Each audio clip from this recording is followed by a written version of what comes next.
What if the womb held not one soul, but two? And what if one of those souls never took its first breath?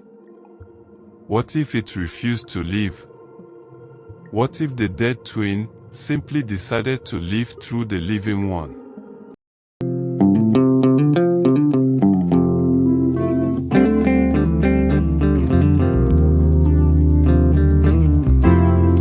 This is not a story about siblings. This is a story about a haunting that began before birth. A tale of a bond that was never meant to be broken, and a love so possessive, it would rather see its other half share a grave than live a life apart. In a small village cradled by the dense, whispering rainforest of Cameroon, a woman named Njobati gave birth amidst great tribulation. The labor was long and bloody, and the midwives' faces were grim. When it was over, 2 babies lay on the mat. They were conjoined, fused at the hip. A boy and a girl. The boy, named Chefor, was pink and screaming, his cries strong and full of life. The girl, named Njinabe, was silent. Her skin was a pale, waxy gray. She had no pulse. She had never drawn breath. The village elder, a woman named Momboso with eyes that saw the fabric of life and death, examined them. Her face was a mask of profound sorrow. "This is an Uwa Miri," she whispered, "a water spirit twin. They shared a soul in the spirit world, but only one was strong enough to cross over into life. The other has anchored herself to her brother. She did not want to be left behind." Njobati, the mother, was devastated. "We must separate them. We must bury my daughter." "No." Momboso's voice was sharp, final. "You cannot. The bond is not just of flesh. It is of spirit. To cut the body is to tear the soul. The living twin would wither and die from the shock. And the dead one, her spirit, unmoored and angry, would become a plague upon this village. You must keep them together. You must raise them as one." And so, they did. Njobati and her husband, Afoni, raised Chefor and the silent, limp form of his sister, Njinabe. They fed Chefor, and Njinabe's mouth would sometimes twitch. They bathed Chefor, and Njinabe's cold skin would be washed. To the village, it was a sacred, somber duty. To Chefor, it was a nightmare. He was never alone. He carried the constant, cold weight of his sister. Her head lowered against his shoulder, her unseeing eyes staring at nothing. As a child, the other children fled from him, calling him Ghost Boy. He couldn't run, he couldn't play. He was a prisoner in a body he had to share with a corpse. His only desire, his deepest, most desperate flaw, was to be free. To be an individual. To feel the sun on his own skin, without the chilling shadow of his sister. When Chefor was 16, the burden became unbearable. A traveling preacher came to the village, a man who spoke of modern miracles and the power of Christ to break any curse. He saw Chefor and was horrified. "This is an abomination," the preacher declared.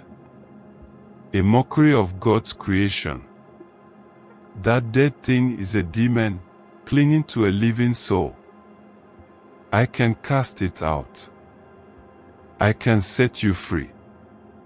Momboso heard this and confronted Chefor. "Child, do not listen to him. Njinabe is not a demon. She is your other half. The preacher speaks of things he does not understand. His God did not make our spirits. To force her out is to invite a wrath you cannot comprehend. But Chefor was a teenager, filled with a lifetime of pain and isolation. The promise of freedom was a siren song. He saw Momboso's warning as the superstition of an old woman. He believed the preacher's promise of a modern solution. That night, the preacher gathered the village in the church. Chefor stood before the altar, Njinabe's limp body strapped to his side. The preacher anointed him with oil and began to pray, loudly, fervently. He commanded the spirit of Njinabe to leave in the name of Jesus. At first, nothing happened. Then, Chefor felt a jolt. It was not a jolt of release. It was a jolt of awakening. Njinabe's head, which always lowered, slowly lifted. Her grey, filmy eyes opened. They were not empty. They were filled with a cold, ancient intelligence. And they were fixed on the preacher. Her jaw, stiff for 16 years, unhinged. A voice, like the sound of dry earth cracking, emanated from her throat. It was not the voice of a girl. You would separate. U.S. The church fell into a dead silence. The preacher stumbled back, his Bible falling from his hands. Chefor tried to scream, but no sound came out. He felt a will, vast and cold and furious, flood into his own body. It was Njinabe's will. The ritual hadn't cast her out. It had given her a voice. It had woken her up. This was the beginning of the horror. The initial, twisted benefit for Njinabe. From that day on, Chefor was no longer just Chefor. He was a shared space. Njinabe began to speak through his mouth when she chose. She would use his arm to reach for things she wanted, a shiny object, a piece of fruit. He would find himself eating foods he hated, because she craved them. The consequences escalated. A boy from the village who had tormented Chefor years earlier was found dead, his neck broken. His face was frozen in terror, and clutched in his hand was a lock of hair, Chefor's hair.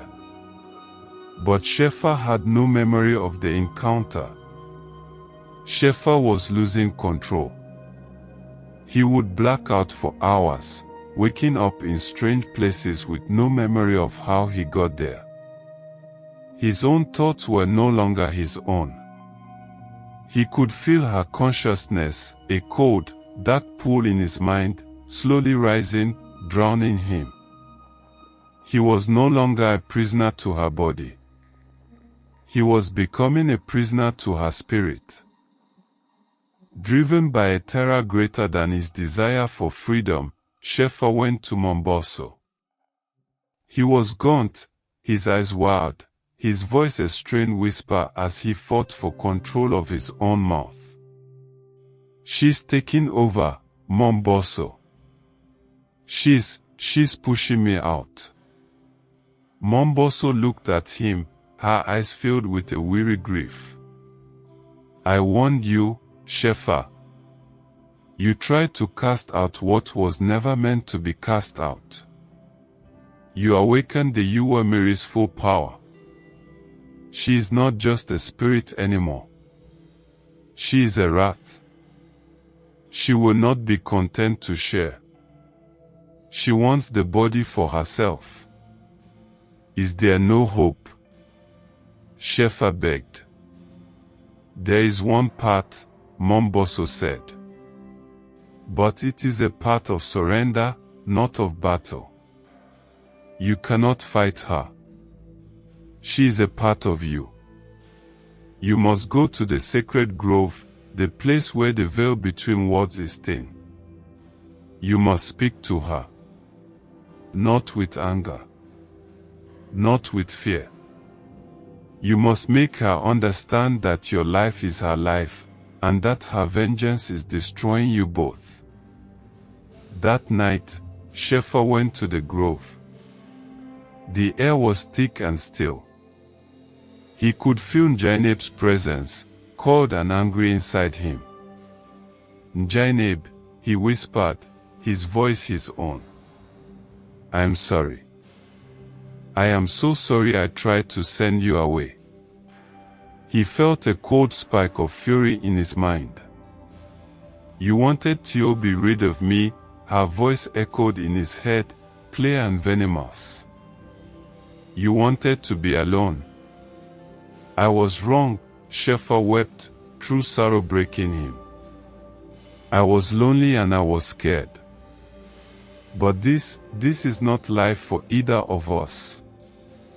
If you destroy me, you destroy yourself. We are the same. He poured out all his memories. The pain of their childhood. The isolation. But also, the quiet moments. The stories their mother told them both. The way the rain felt on their shared skin. He felt her rage soften, replaced by a profound, echoing loneliness that mirrored his own. I was alone in the dark, her voice whispered, now filled with a heartbreaking sorrow. You were in the light. I just wanted to be with you. And I am with you, Chefor said, his voice steady now. I will always be with you. But we must find peace. Or there will be nothing left of either of us. There was a long, silent moment. Then, Chefor felt a warmth spread through the part of his body that was fused to hers. For the first time in his life, her side of their body did not feel cold. He looked down. Njinabe's form was changing. The gray, waxy skin was becoming translucent, then slowly, it began to fade, merging into his own. It was not a violent separation, but a gentle, sorrowful integration. Her physical form dissolved, until all that was left was Chefor, standing alone. But he was not alone. Chefor returned to the village, whole in body, but forever changed in spirit. Njinabe was gone from his hip, but she was now a permanent voice in his mind, a quiet whisper in his heart. A gentle, loving presence. He was never alone, but he was no longer a prisoner. He had found peace not by fighting his other half, but by finally, truly, accepting her. He became the village seer, a man of great wisdom and quiet strength. For he understood the world of the living and the dead better than anyone. Because he carried a piece of both within him. So the next time you feel a part of yourself you wish to cut away, a memory, a pain, a flaw, ask yourself, can you truly be rid of it? Or is the only path to peace, to finally make it a part of who you are? What do you think? Did Chefor find a way to conquer the curse, or did he simply surrender to a fate that was always inevitable? Let me know in the comments below. His story is a dark lesson about the bonds that define us, that the things we try to sever often have the deepest roots, and that true wholeness can only come from embracing every part of ourselves, even the parts that were born in darkness. Don't forget to subscribe to Safari of Tales and hit the bell icon so you never miss another journey into the heart of ancient darkness. Until next time, may you be at peace with all that you are.